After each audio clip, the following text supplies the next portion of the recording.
بسم الله والحمد لله والصلاة والسلام على رسول الله صلى الله عليه وسلم. وقد أخذنا في الحصة السابقة في مادة التوحيد للصف الثالث الإعدادي. أنت معايا يا عم النجم؟ معايا. طيب، أخذنا الجن، أخذنا الملائكة، هناخد النهارده الجن.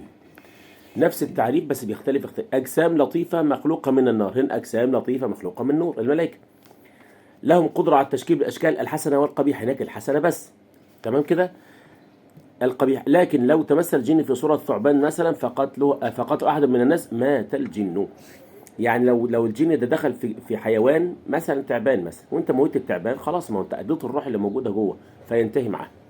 الجن لهم قدره على الاتيان بالافعال الشاقه كالغوص في الماء والصعود الى السماء والكلام من ده. هو لما يصعدوا إلى السماء لا، ما يوصلوش للسماء، هو لا يعلو يعني مسافه عاليه يعني، لكن السماء مقفوله في وشهم خلاص من ايه، من ميلاد محمد صلى الله عليه وسلم. ما صفة الجن؟ هل هم مكلفون؟ الجن يأكلون، أي الجن يأكلون ويشربون ويتناكحون، عكس الإيه؟ عكس الملائكة. ويتوالدون، يتجوزوا ويخلفوا وفرح وكل حاجة وعزومات وزي الفل. تكليف الجن مكلفون زينا زي الثقلين الإنس والجن. يبقى الدعوة للعالمين، بعثت رحمة لمين؟ للعالمين.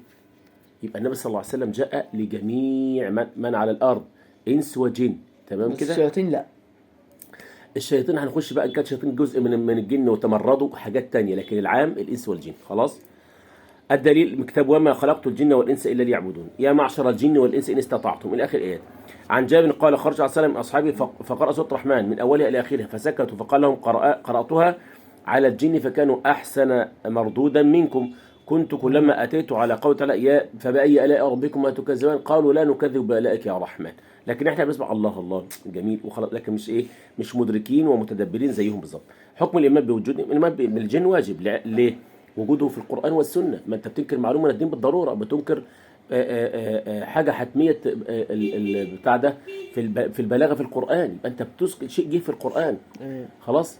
يبقى هنا لازم تؤمن بها لانها وردت في الايه؟ اللي هو قطعي الدلاله، قطعي الثبوت. ما هو قطعي الدلاله، انت كده هتجيب دليل، اجيب لك دليل من غير اعلى حاجه القران، هجيب لك منين حضرتك عشان تفهم؟ خلاص انت حر، هتنكره شيل حاجتك بقى. لانكار معلومه من الدين بالايه؟ بالضروره. والدليل قول انه كان رجال من الانس يعوذون. هتودي الايه دي فين؟ هتوديها فين دي؟ وانه كان رجال من الانس يعوذون برجال من الجن فزادهم ايه؟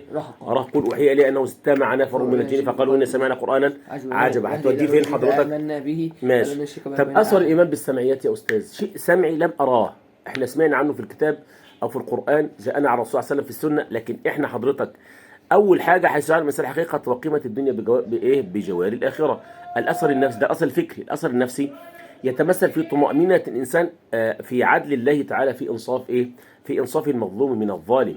الأثر الثالث ويتمثل في أن الفرد إذا علم أنه سيحاسب على عمله، يعني يحاسب على، استقام سلوكه وتحلى بالأخلاق الفاضلة. واجب يا أستاذ يوسف. اوكي.